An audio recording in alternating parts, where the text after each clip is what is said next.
Dwumadie no nie ene sen eje nya ba bedru ye kwa kokenkan budget enra ya kenkan tie day after the reading of the 2020 budget ye busa say de na wo hwe kwan no ebemu de na wo pese wo tie no wo tie ana wo tie de ebema wo so aka say we the finance minister wa factor me in me constituency me district me electoral area me community ho asem mo me sikasem ebemu me fango ebemu me de ebema me mai etumpon no ebemu ana enti was your expectation met anopai said you unim na de achene de budget na ene e ba be bise munsem ono de ne de atudwa wie omanfo nso be pese wo bete ase na obehumo enti ene de ansana mrahye bedwa fiefo kra be bobo won de no ho no official one no abontin mrahye bedwa fiefo ye ni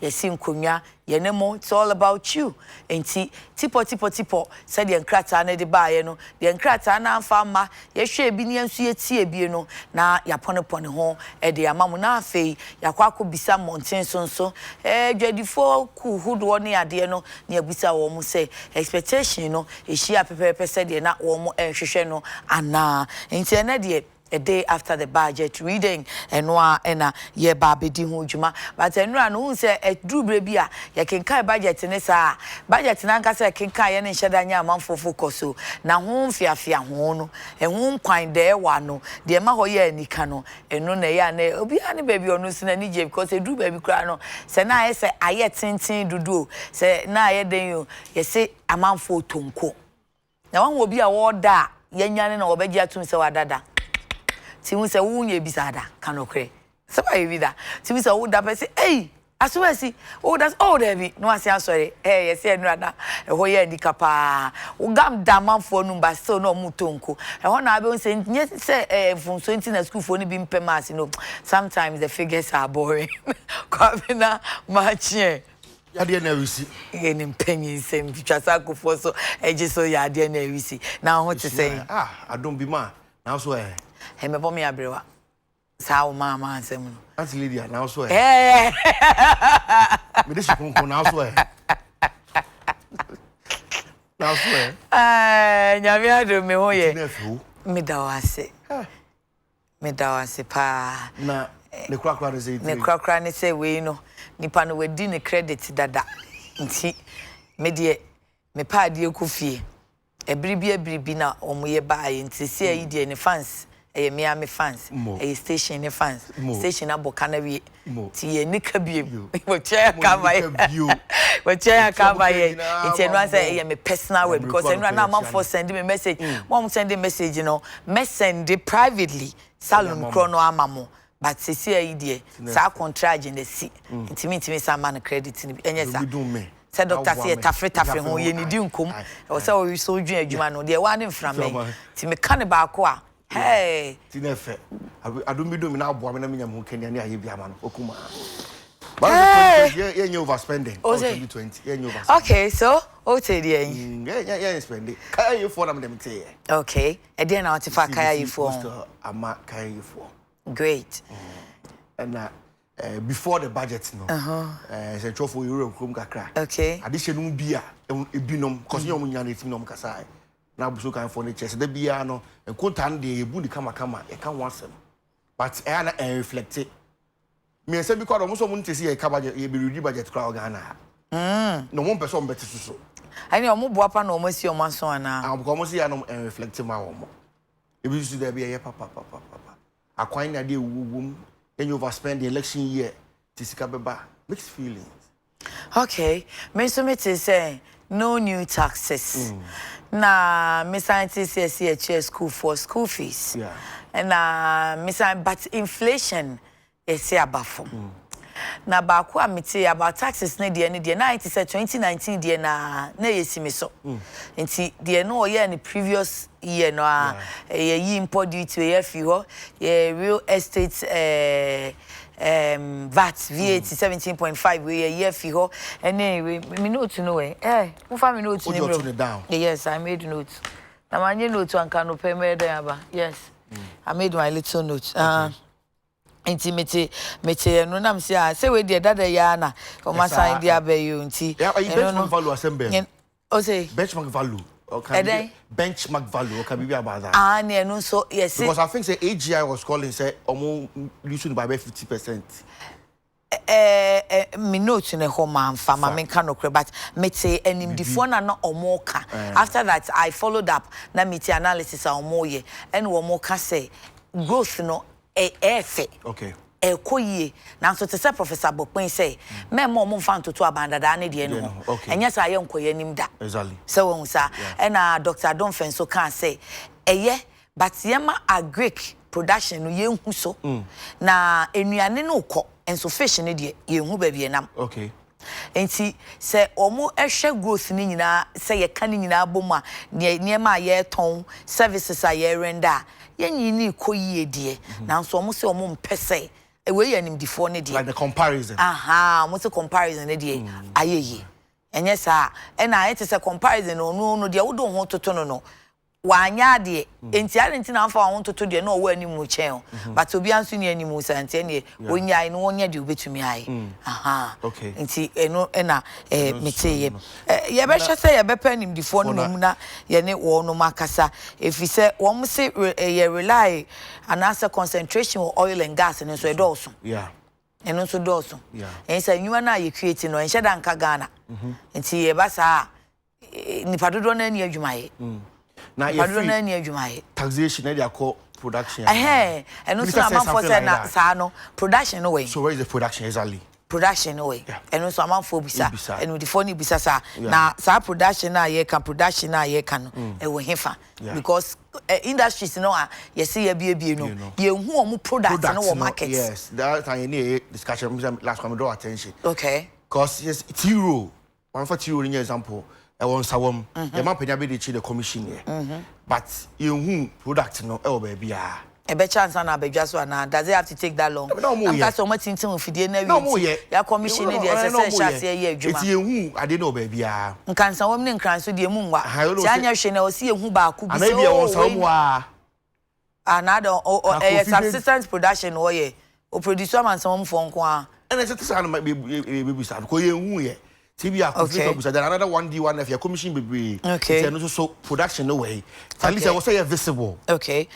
No almost say target no crown so sika na edi ani asisi say ensa beka no aban na ha ni dodo. Yeah. Won susu ha from 2013 ben nyina no and the phone say yenya meet revenue target we kra de enya ni the phone so wo hwe papers ni mu atabia ka o meeting revenue target enti said you see ha ni no ana said you ka figures no esoso enti e ba sa na afei enema na waka sika minya me de beye no won to menye okay if you say sika no e beba no eswa enso ha wani se ubenya se ti wan kwa nkodru ho a na fe aya asem nti omo say I say revenue target no overly ambitious wa ha neni eno ne twi no eni ha ni wo tinka wo se wo gugu mu kakra no omo say enye bad nso wo se wonum hye yigiarefo nkran ma wo mu yire wo mu okay omo yire wo mo ho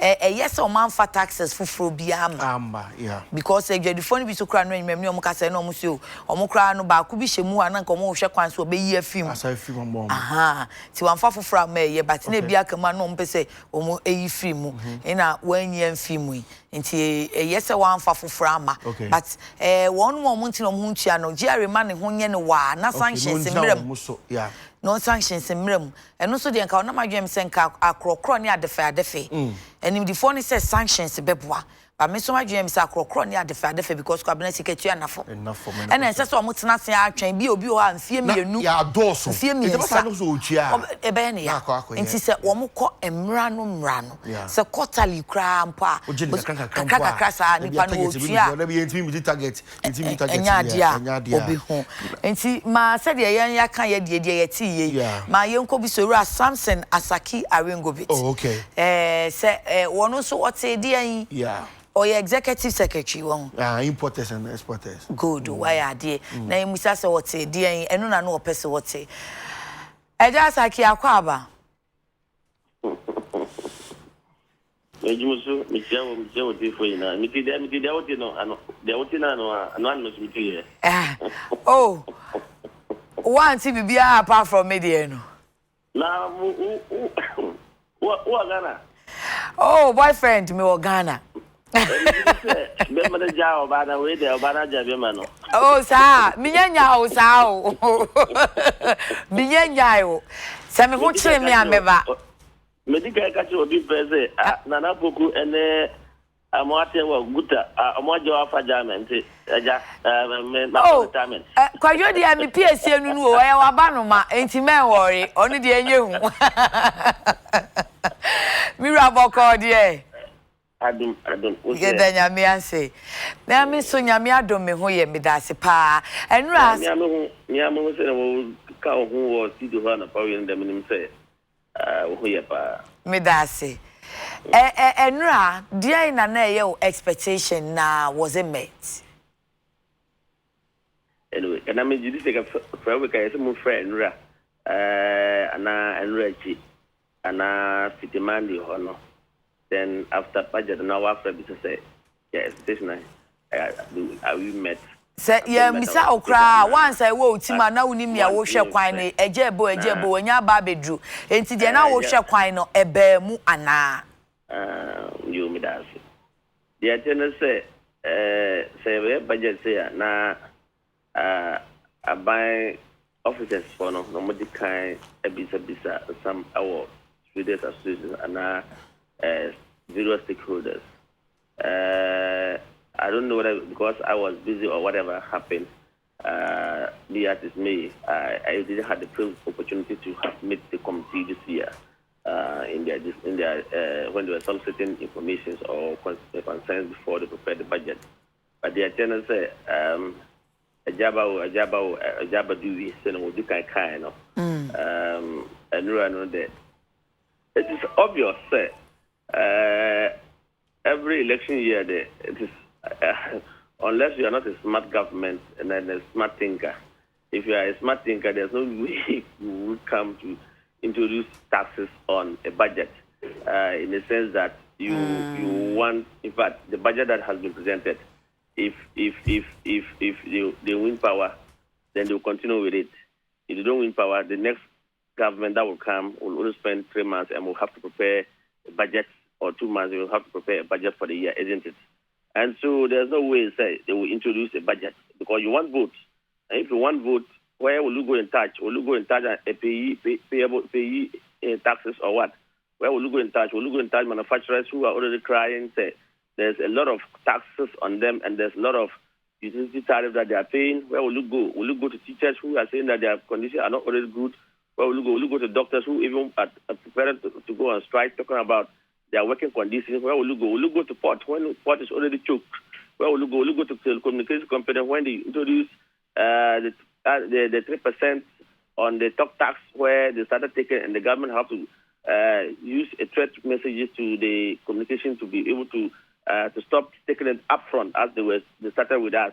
And so everybody knows that there was no way the government will bring tax when the government wants to have a second term. Indeed, if you come back, if they get power, then you should expect that the next budget that they will bring in 2020 against 2021, then they will definitely bring taxes at that time. So yes, we didn't see tax, but I can tell you that the government is a smart government. The finance minister is a smart person. That is why in his mid-year budget review, he introduced certain taxes in our area of businesses. You remember, I said the mid-year budget review, finance minister, he decoupled, because they needed more money, they decoupled the national health insurance from the VAT to stand alone. So when you are calculating this now, it has increased the cost of doing business in the port. They have introduced the GET fund to stand alone as a tax component. And if you are calculating duty in the port, it increases.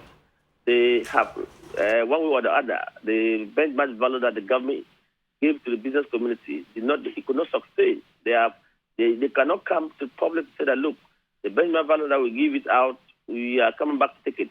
But nicodemously, they have decided to present a document. It is a $10. They made it a $15 or $20. Then they deduct the 50% before. So thinking that you will not see. But the difference is there. You can see quite clear that It's not working. Remember, they said, oh, we are going to put a custom duty.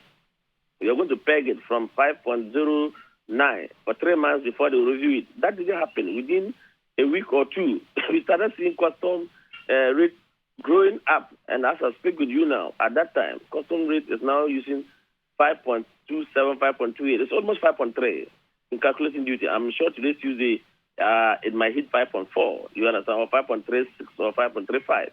But at the moment, from as of last 2 weeks that I checked, I think custom were using 5.27 something, unless custom come out to say it's not true. So that is it. We have government coming to say I have not introduced taxes, but yet the cost of doing business in the country is very high. The Bank of Ghana came out with the policy with a survey and moved Ghana from where we used to be. We used to be at 108 or 109. And it's better we could have even stayed there. But we have moved from 108 or 108 to 118. That tells you that the cost of doing business in the country is high. And the government is struggling with it. You know, yesterday the finance minister was reading the budget when Gupta was picketing at the Electrical Dealers Association. Were picketing because of what is happening at the borders, what Nigerians and others are taking their market. Yesterday, exactly, they were picketing, and you didn't see, you don't know what was happening. When the finance minister was in Parliament, they were also around Opera, not happy with what is happening. The finance minister was in Parliament when American associations. Mr. Sakima, Musa said, "Yawoka said, Ushemwa last year, the na Omukaya, the Bayer Juma Dicieno, and Yamani baby Honomoa. In reality, business community no moon hunesa, enti sano and Koswan in Punto die Muhusa and Punto Nuum." If you are down on questioning Puntu, Ejuma, and I development. Development, you look at development. If your manufacturers are not going, your manufacturers are talking of they have utility tariff. Its cost is very high. I was expecting to say at least coming to that. Okay, we are now moving from import economic driven to export economic driven or production driven. So for that matter, we are giving a special package to the manufacturers in this country, local manufacturers. Did you hear something of that nature? That becomes that in Puntu. And and it's in Campunto, the Ankamo Pebibia, a bebwa local manufacturers, Sabia, ye mammo incentive way, ye way amam. But previously, no Bibia Sansun see your own. That is what would him say. Now, by now, the government was bringing tax stamps. They were introducing tax. You remember they introduced tax stamps. And we told them that it was going to affect manufacturers. And we told them that was not going to be the panacea of raking in revenue. Remember the government said we were going to bring cargo tracker note. And we told them that wasn't going to be the panacea of raking revenue. Because you are overburdening the business community. So for that matter, you lose. Remember from first quarter to second quarter to third quarter now, and we are going to fourth quarter. Do you know that the government is not meeting its target at the port? Our first quarter, Nimudadao, say November, December, now final ending. I say, but they have first, second, and third quarter figures, and you can tell you remember the finance minister put the figure that we were expecting from port, and they tell you that they are not meeting it. This is as a result of these policies that they've introduced there. But I thought, sir, almost say paperless in a buy, no, Emma revenue generation reports no issue to cause, sir. Yeah, but that's why you let me flow so that you bring in those things. It's a control. I don't know about because they are not meeting targets. If a control, then yes, it's one of them. It's part of each of doing businesses. That was the way to go anyway. Do you understand that? That was the way to go. But I'm saying that along the line, the mid-year budget have introduced certain things. Remember the 2018 budget that they brought the 3% flat rate. Another 2017 or 2018 that they brought the 3% flat rate. That alone was a cost of doing business to the business community. Then you move there, they go and bring the get fund. They bring another health insurance. Do you understand that? So that has stifled the flow of the pace of doing business in the country. And that is why we have moved to where we are. Then the worst thing is now you move when the previous government gave the contract to the MPS, they made them clear that there were supposed to be certain business that they cannot do. They were going to hold containers, but reefer containers they were not going to hold. Consolidated containers and Lagos cargo and others, they were not going to hold it. But reefer containers, so let's emphasize on the reefer and then consolidated. Then we have to, when they started operating, Then they issue a statement from GRA saying that all containers must pay duty at the MPS before they leave there. Then MPS is hold on to reefer containers. You go to Gapua now, because the government used to account Gapua proceeds as revenue. So you go to Gapua now, Gapua revenue has dropped. Because the reefer container yard that was, they used taxpayers' money to construct and was not even part of the MPS to hold reefer containers. Reefer containers get to MPS. MPS should transfer them straight to Gapua reefer containers yard. They said no. So as we speak, the revenue that DPH was even making from July to now has dropped. So where will the government make the money from? I see. And found say one for new taxes, Ama. Come again. That busa say and found say one for new taxes, Ama, to the business community, no, and shut down for big difference be my own. So I will ask you that as a consumer, then you will ask the finance minister. So if I go to the market now, I shall ask the business people to reduce their goods. I shall ask manufacturers to reduce their prices of their goods so that every ordinary citizen can get it. Because what they did yesterday, they are now making rising Ghanaians, ordinary Ghanaians against the business community. So say, okay, I buy in two price, I buy in two tax there. So why I don't think the money boy did. But the government didn't do anything about power utility tariff. The government didn't do your water bill, you still pay the same thing. Your electricity bill, you still pay the same thing. You go to the market, the importer will pay the same thing. The transportation that the importer will pay the same thing. I hope you are getting it. In fact, you know, in 2019 budget, the government says that, you remember when their first budget, they abolished the 1% special levy. And in 2017, so what about the special levy? It's not only 1%, it's 1 and 2. Then they say, oh, their second budget. In second budget, 2017 against 28, because they did 2017. Then 2017, end of 2017 November against 2018. Is that not it? Then they say, oh, we should allow them to collect more. In 2019, they asked for postponement. They pushed like 2020 July. No, 2019 July. In 2018, when they represented 2019 budget in 2018, they said 2019 July. Yesterday, did you hear that the finance minister was asking for a push of the special levy till, as it 4 years or 3 years or something like that? Again, yesterday he was asking. Anne, be more expert, no, hope he said, can the time as one a bell lifting, Tiadentina, or person, they themselves have promised that they wanted to collect more. And I thought, say, because they were going to abolish that one, perhaps that is why they say, okay, then let's put health insurance to be stand alone so we can recoup money. Or let's introduce get funds to it so that we can make money. But you have brought all these things. Yet you still come to Parliament yesterday and asking for a special levy to be pushed, to be postponed or to be extended for you. So you come back. So I'm saying what he is now saying. If the message today, and which I know the party spokespersons will go to out there, they will come to your network as well. They will go to other stations. And so after abandoned, we have not increased any taxes. There's no any taxes on anybody. But there were taxes being introduced on mid-year budget review. There were utility tariffs that was PURC have increases. Already Ghanaians were complaining about the cost of doing businesses. When bank came out to say the cost of doing businesses, what did the finance minister say yesterday about that? Did he say we are reducing the 3% that we include the 3% flat rate that we brought it and say, okay, we are roping in importers, wholesalers and distributors. Now, government has collected so much, so we want to reverse it. We are reversing it back to retail and allow the importers to still go ahead to collect their 70.5% output because they are paying 70.5% input tax at the port. We are collecting upfront. The government say that, okay, having listened to the stakeholders, we are going to reduce the 70.5% input that will be collected upfront in the port to maybe 7%. Did you hear something of that nature?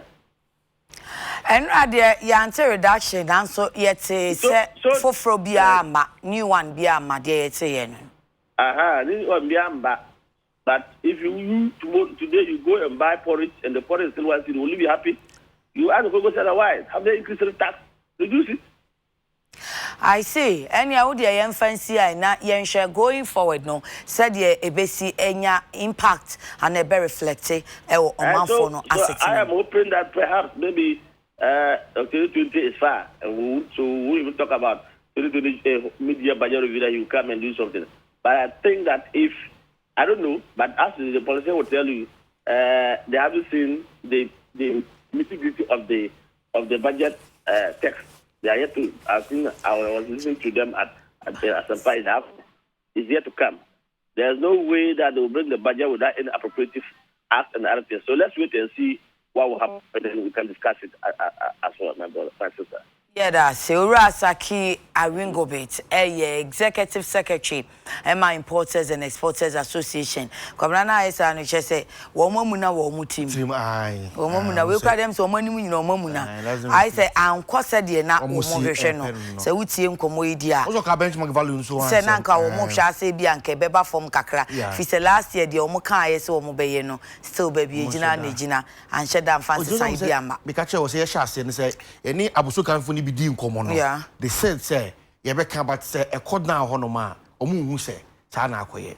So Asaki, and so basis so. That's it. Say, you better budget, you know. Come on, so over formono. Yeah. Now, one more moton at the end of the woman who said, is it? And see, ye quite any money.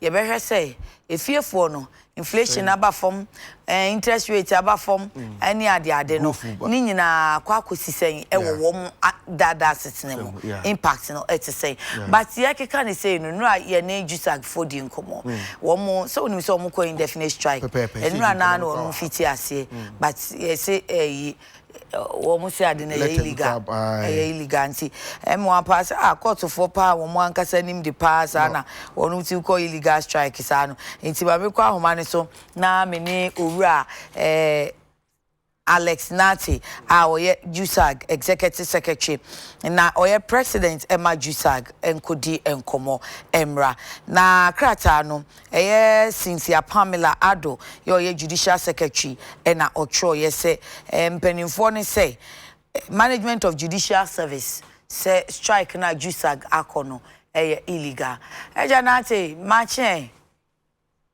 Mami, Anna. Empomo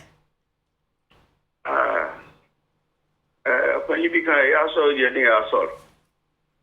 Ye nyame ase no aye ne wudi nkomo na ye bisa sa mo strike ya asem ya na enso wo kan say sanse mo ne labor commission ko si nkonwa kan asem no na nko se de sese ko no na finance ministry pese wo judicial council adwuma ye nti mo tintesu kokko ye se mo afumo ade na mo ye no enamra kwanso ketekete anso wi asenka de onim den se de mo amwo mra adwuma mu de eya de na mo timi ko illegal strike sa Any about me that say, sir, we are where say Ghana, you're the rule of law na yegma. Mira Annie. Omo akasani na omo agene no omo chere. Wow. Obi biara o say judicial service staff. Yen strike na ya ko ni illegal na agene no wa chere. E na yen so ye next afọ do nya agene. Yeah, me judicial secretary Pabila letter na watch on. Watching ya green agina so say wa ye statement bisa. Okay. Na no kwasem ni ipa mekani say it is only a court of competent jurisdiction that can declare a thing illegal or legal. O chirasia now person o kase. Chirasia, nature say court nkwan ebetimi aka say adepi na mra kwanso adanse enyina mra kwanso. Eti ye maame no ni die kwanso ye ne nyaade. Enya se na adwen na oche wo kan sisudua pendwan se de aye se madwuma wuranom se judicial service management enti madwuma wuranom no wo se ade amu ye die enam emra kwan so mutemra wonu so temra fi se mu nyina na mo mra adwuma nim enti se madwuma wuranom se da bi kwan ya mo fa so die mafoma wo se wo ma kire wo madwen sese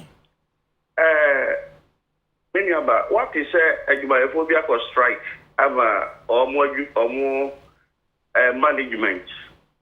I can say almost strike near legal. there be. And now, yeah, can say, sabi, yeah, mammy, no, or yeah, a high profile judicial officer, yeah. Now, so she is not clothed with that judicial power to declare an industrial action illegal. She is making reference to what the Labour Commission has said, which we have disagreed to. Or making reference to the Wanyaka. Labour Commission, someone okay. No making reference to say Labour Commission for said, yeah, strike, you know, illegal, and yako, and a ha management.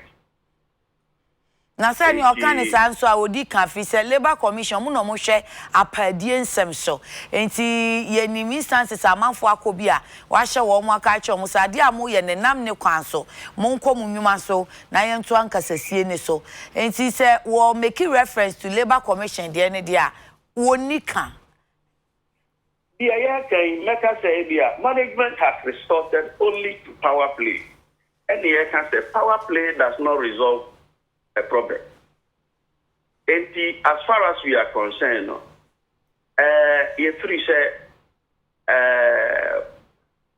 said the Edika, the Abamuati, say, Yanni Labour Commission, Yagin. Sir, position on you, I see. And see, one more directive say, and when you munsan komunyuma so go back to work with immediate effect. You know, mobile no saying. I know any day council,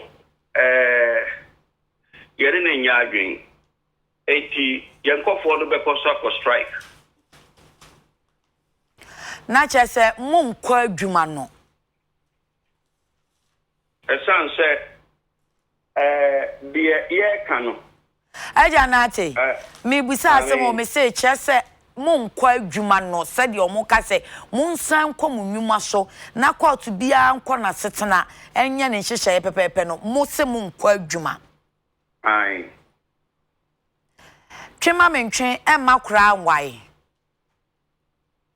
eno ntina yen hwɛ kwan sɛ ye maame no de salek ne ba betu dwamu Nanka dia na mo expect yen fra mo nsan ne mo ntena sibiem. Yes. So all countries say ye strike ni illegal. Yes, so workers should not say bibi how mo kote. And this who go ani egu so a. No what country say ye ni nya. En ye na hwan na de o ye ni ye. Na se obi fum kuma se obi so mfum nwa enti mu kom nwuma so no nanka Labour Commission ahwe esiesie ntawantawa bia Ministry of Finance pese o mane eba Judicial Council dwumadie ne nhyehyeye pa esa amamra ne se wo ye mamo no na se wo mo behwe aka o se no akra na mebisa se ene yanka se mu jama Judicial Council ni mom no mo ka se hey Ministry of Finance who use a PA to me Uji etumi abuani ase na say mu na mu gina mu akasa ma Judicial Council no why na you a victim of say Ministry of Finance use for judicial service power among your victims and na you can tell say omo yes and esan say enye omo no your victims of that unfortunate conduct of the Ministry of Finance, you know. The country said they seem to be yielding to that. I said the Judicial Council, no, 8 years the Ministry of Finance can. Now, they are victims of it. The council, no. Judicial Ministry of Finance, any 2 means of preventing Judicial Council from proceeding to conclude what they have begun. And management, I say, the year canon, or Montiasie. But Montiasie, any day. Ajanate nti se amosemo nko amokoso ye mo strike you know. Ye pese ye solve asemi a ye be ko ne sen. You say mpanyimfo no wo ho. you say if you follow me a foot for ewo ade biara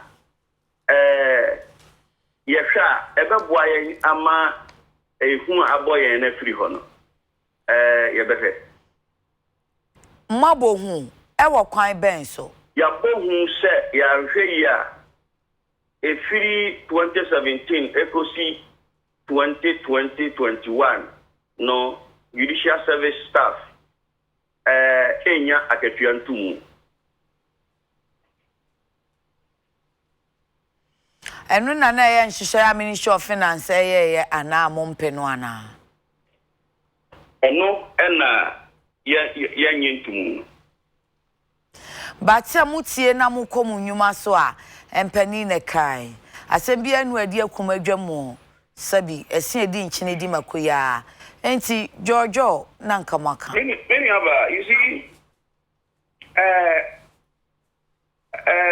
yetiasia adwuma ye de pre na adwuma obi be retire next month obi be retire next year obi be retire sa enti se ubu anigu adwumayefo ahia sem bi so ne di abosom nsia wa ha adwumayeni bi wa ha obi a oye adwuma ewo senka obeko fie no enko unya a setting premium asana wa fie adwuma mu any ade the time is of essence and it will be dragi ade no to the bia adwumayefo ye ka asem a na ya fa kwan bi so na de ye kan ye no ni aye ne se de ye illegal ni abu ye ni agu so enti adwumayefo sofa na sofa ewo kokoam ni e kan se there be we de ye jai ema no konisa enye ye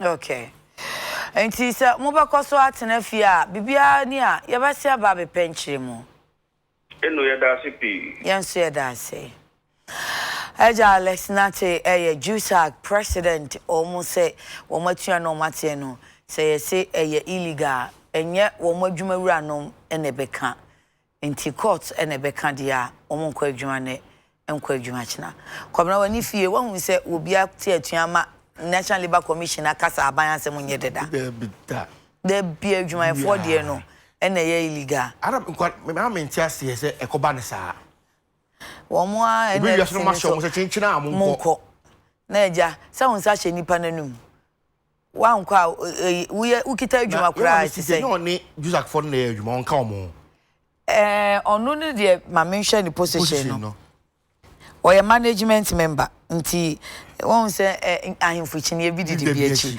cause oye judicial secretary okay aha se wohwe mu pa dia se ono so ye staff oye judicial service staff but tia watwem eto adwuma eni ahemfuchi ye bi didi bi achi na saban yi eyi kwan na nka wodan a osi aban ye nitini nti me enkoye ni se ege na teso omo nko ne nko china nti ko if se court pen betimi aka se ade omo ye na ye illegal aye nika se ye ko fufuro bi a ke be ka se omo nnimu mra no omo ntemra no onum de omo te court ho onum ye adwuma ho nti ndi ye hwe magistrate kra wom etomo magistrate ni se omo nko adwuma nti ye hwe se afan omo nnimu mra no na omo temra no na omo bo ma mra no ye adwuma wo court no na abasia se ne omo pututu ne yenkoye nim aputitu omo pututu na yenkoye nim na kwabra hwan krata ni mu na eja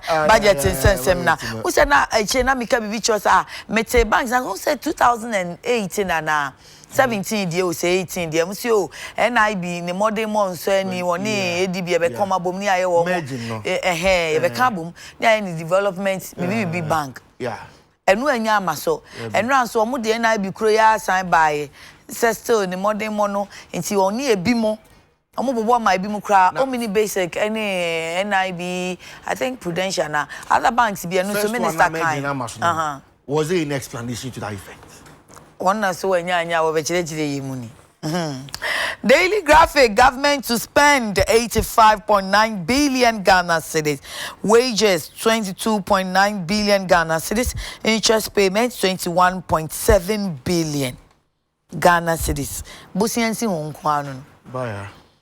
Nti so mo ka che say adwumafo akatua nko di budget ne fa won say bibia mo yom sian adwumafo akatua da bi busian si won nko ano no ti agi busian no ne ye hu adwuma ye de ye na che say ye de kenten ko so de won say okoje a na utim ye ode na hun si hu ni kire ya 21.7 billion. Me call bank ho no mo work man me. Na me say kwa ba. O se bank for na friend is ah. O ti won ko bie. Ampa o. Akosua. Se wo ankra wa wo ko na se wo ko pe loan facility. Na hu interest a wo tua wo so a.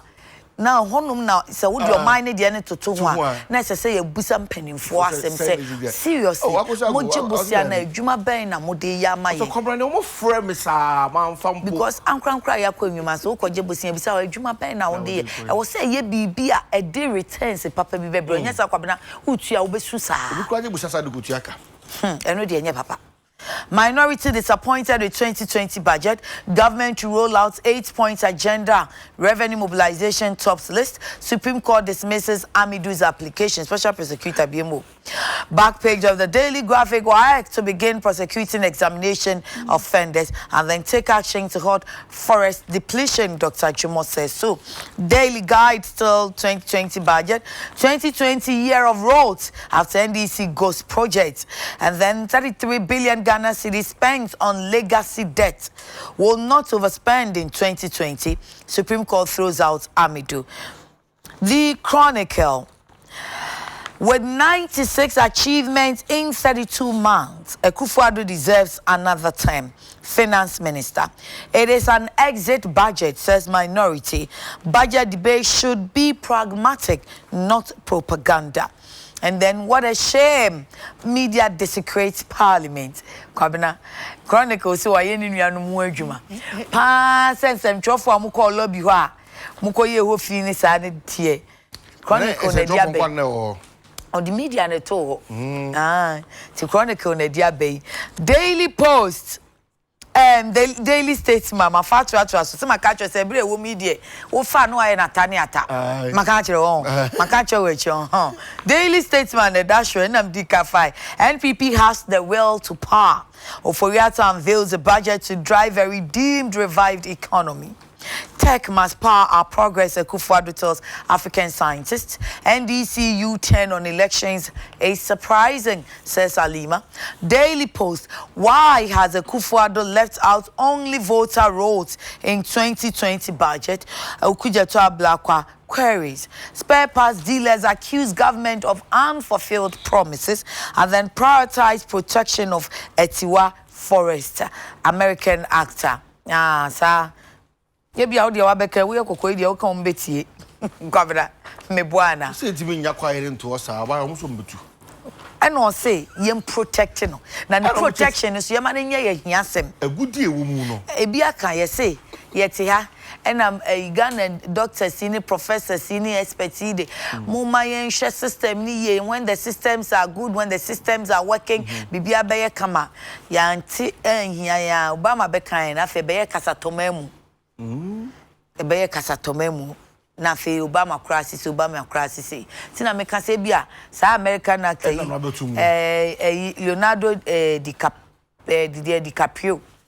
DiCaprio abeka die ende ye be petie fi se ya nkasa ne de ese yenuamu bi kan enunem se ntoya so papa o se okwatiwa jano Daily Daily Searchlight. Government to boost private sector, says Oforiata as he announces formation of National Development Bank. This is what I was talking about. Again. And again, because the artisa formation of National Development Bank, and then I say, then this one comes here again today. Government puts 12.2 billion Ghana cedis in Ghanaians' pockets. Crusading guide, government target jobs and prosperity for Ghanaians in 2020 budget.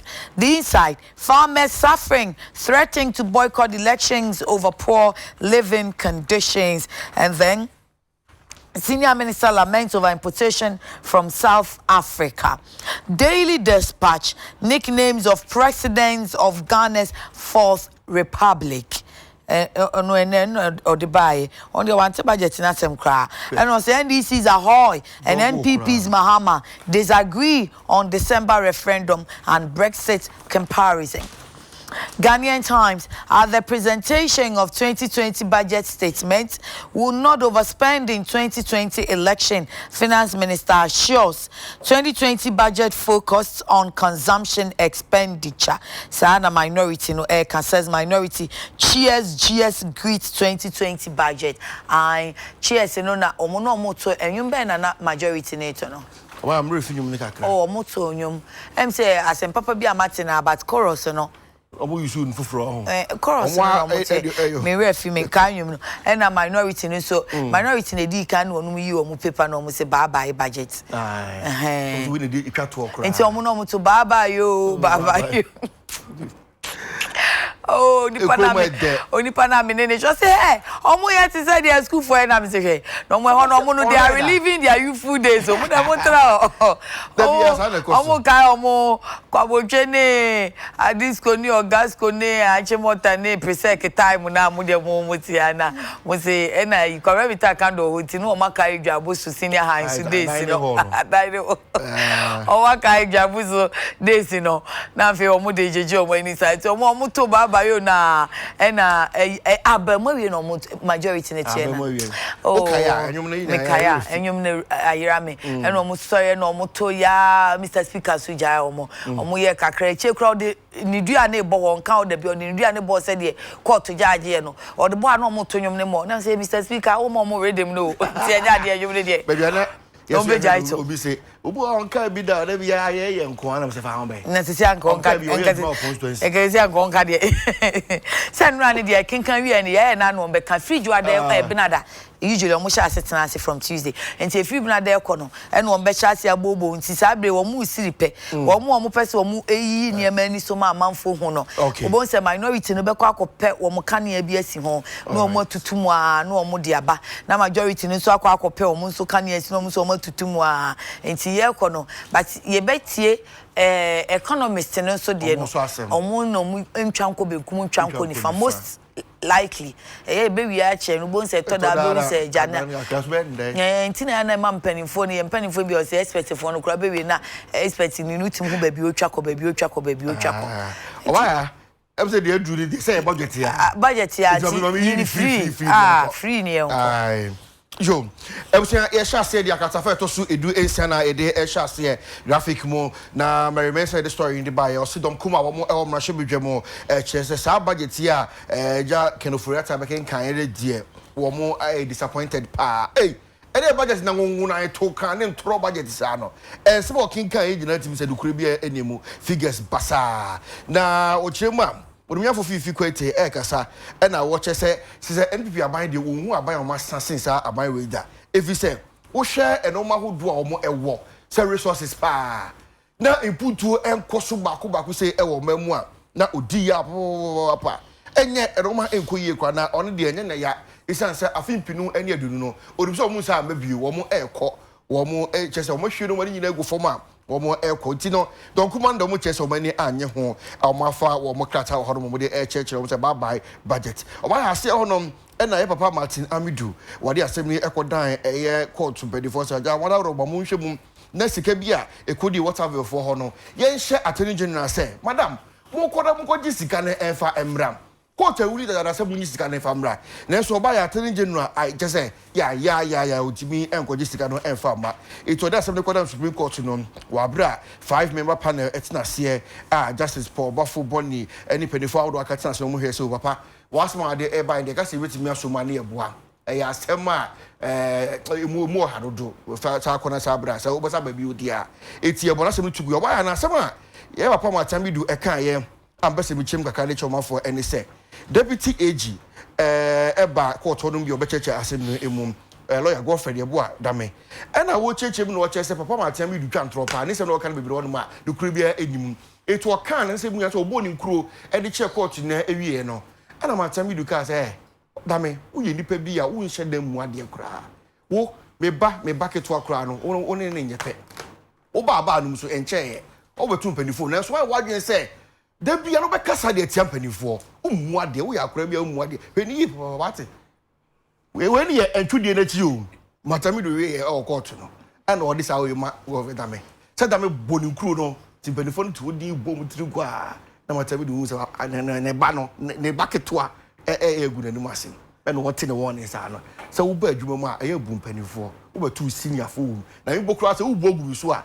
And you can send me. I said, what they made lawyer and I made now perform. Oh, be your Mako doing the head and go as I might. I say, hey, small. Ah, Busa damn it, they would go Matami to the air. 2 more dear crab and some damn dear Boadeka crab. Lawyer, the Obama who senior. Even who was some good sukra, you find a nice way that they were good so. Now they're opening in a good so we can't trust idea. Kwabra, my main sanka boy quickly or don't forbid the ascendi na ye bomber man say red co flat war adenta side on red co flat Madina. Yes, say lights will be on Mejatum. Now, man for no trials or moving a far service for Unya Womo and doom judgment for more Madina near adenta and important more red flat on no you say electric pole be a jatuma ni dum no aye den kakra ma wo munti se mo be ha no akwa akoboa wo mo a enka ebeboa yen pa yase yenkwa Daily Post politics wo child me afoku ye to black of fonya betua obaya interestingly wo bu nkonta e da betua kwan a eja kenofrata ka so obeye no etu hwe ase ha makata fa to so nsia na obehu afo obehu Ashanti Bono East Central Eastern Greater Accra North East Northern Uti Savannah Upper East Upper West Western North and I watch SM na so ukọ voter omode akwan na eja frata so ba be 2020 no omode omo ehu bi enti obeso obuso frata say so moko constituency we na mafo busa na say na moko parliament taking can budget na ya mo yedi wo mu no mo busa we a e na mbeka che constituency for because one to mu din e wo sa e ya 70 okuje to che say omani anye e kwan a papa na e de wo time na so e ye menye foforo bia announce afia wo media ye na ntane ata say Daily Statesman e ja furiata e de mu e no che say economy ni die why a o ma turning around pa because on be so economy mu a na enye na enoma da form atete apansam kra na just few months name better 2 months no so no masia 10 year around amafo nyina de social mutuma esisika so enoma nyina da form kama 1D1F year adwuma free senior high school go for one to mo eti economy we nya economy say edi agro 10 around economy pa and our more the Daily Statement so dia wire or the ebaye enso enanope ensusu endie mo why dear my Romeo nsunya kwan Canada bi enso nko akire o but yes no sports for nya bi say ene ye wo ball bi bo ye de Nswati mo de Nswati say na 43 is about 40 sa eye na mo kra ye pesika ya kwan ye be obaya ai kwabra me anyu akwan nyina na enye enkran kwan ye sports ye de emfaso na de abre emfaso be kruwa ben breja na no pami mu dunim obi asemo kan na wake kruwa ben ye ji kruwa enkrofo nyansu panom enkrofo nyansu ku adan nkom enkrofo contractors ye ntia wonum ka afei ne asi ye ba be tia wo mo enkrofo wo se sports so ben oba ye be yo enso na eto no krofo nya baby na guzo umpe we ne na krofo nya baby na mo se sports ye firma musika ye na papa wa fa mo 40 credits ya tisu 40 edos baby na wo ma mu 20 bia sports ko ye ni ye ba o say na onye sports me ankasa no obi hwe me anu o sister me call gym no e wo di temple enti mi jai bra Robert to mo kwabra che say Robert na ye no kra asa no kra mi tube o sister enti ko school dey na me say bra mpacho mi book na me kai I say one year track activity we say baby where you wo so one year sports man ye mu bia mpacho pa baby sports bra sports what na boy we dey say we did adventure remember that man do pay but you say na your friendly bio say qualify ye bo Cape Coast enumere 7 p.m. enumere and we pay Cape Coast oh okay matisa kwesi apia say brothers na nyire wo mo ho na omo kono say de Ghana for boje omo so no efe so mo ni omo ho na enye nkranhye ye new FND we be say bring back the love. Okay. And say you bet me the say love na papa there. Blasters must win. And see it me share South Africa show more hopefully na say ni je na de eba ba mo show mo kra high home tie ndie wo say mo show na nka home so mo show mo oh ebe show mo ebe show mo enya sha ni show mo show home shawe ebe show mo mo show mo home shawe because that ya nya de no kra home de ni etimi hye oh yeah stop go be baby match the ayi ko je fans wo oh baby on say omo really bad they went by road enti omo gina kwan so de omo afọ no boje omo so they went by road na ngere na come be ko your airport to give coast asan ko mbe twama ko sita kwade no o ma sia ba o machi o mbe twama ko sita kwade no o ma sia ba o machi born no a special fan time orange great great owasan ka wo de ya no fo bi ko ye bi ya e kala pa ni o ya de amonya de papa e de kala ya mu de say no ma catch special fan time orange na no busy fan film say ni really fear yeah can for dia mama yeah can for dia mama e can special abusia ko ne ho enti se ukodwa so a o special grape my favorite you know special strawberry special apple special ginger special cola and there was special orange bi no ye yellow pa and aye we no et set de bi a woto mu a woni mu no utu so e beje de gu minimu a wo de cubes gu mu a na ye yo enti ukodwa so na hu a bronyan enkwada e ko school yi tobi ma omu omu chobox na omu fanko na omu fanyi omu enti me nkrofo na amu wo sunwan market no wa che omu nkohwehwe sister okay wo ho na monye na fi say special fanta bra ben special kuma say bra ben say ano hafa ano pay me chiachiam pamucho fanta na manfo obisa wo sunwan pa enti mo fa supply ni nko ena Eden ene Sandra ene machiachia musano ene mi Italia bronyina o special akra no ko bisensha semante monka no pe ya more fire mebo mo fire na bo se fire we no efifie it score point we so for club wetin dey akwanchire Debbie pacho so for preach we are say so better drink for ama na no no asori ya ye refresh asofo no obetumi the special fans for your praise be no matter this there e ton ton ma we are ton we bi kese afore no enko so a nansan ye jaisa nansan ye jaisa oh boy pacho get said bia nya special fun time na faje wani and on that no unu say no ma ya de pa me ma me birthday pa ma betan ma nka me ma me birthday me na edi ni dia no so me refi afi kan no de o che me ano no and Mrs. Mary Anson Teshi Penny unu say I love you are the dearest entinya me shroud me say ye die ni mpunto ni nkoso de maw say de wa ye enna e de amame any fresh oil temple ICGC penny no ye ni osofo Pastor Robert Tete ye mo happy birthday any deacons any church leaders no any obi bia ye catch us say we love you Ma Mary Anson onyame enhwawo for me you are my Emma ba kope one oba ma me ne ba na edi enti sister Jennifer Anson of National Logistics Authority head of face Jenny enu am refi o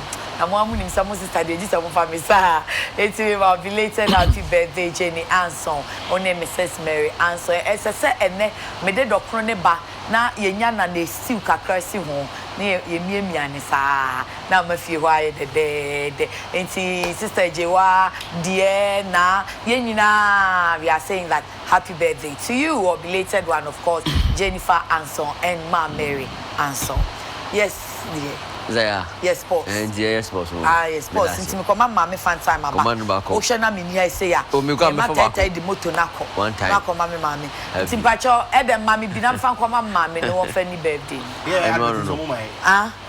Me ja dia mama me a o say. Eden pacho mami fan time na fan mama. No fan ni birthday.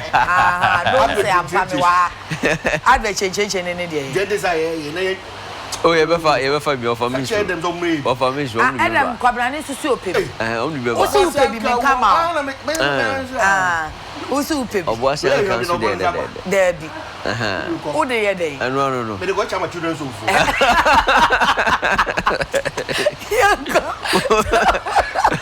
okay Okay, it was never supposed to know my Ghana for any annual pastor Edikano and go this way chocolate drink because you do here no and it will show share sounds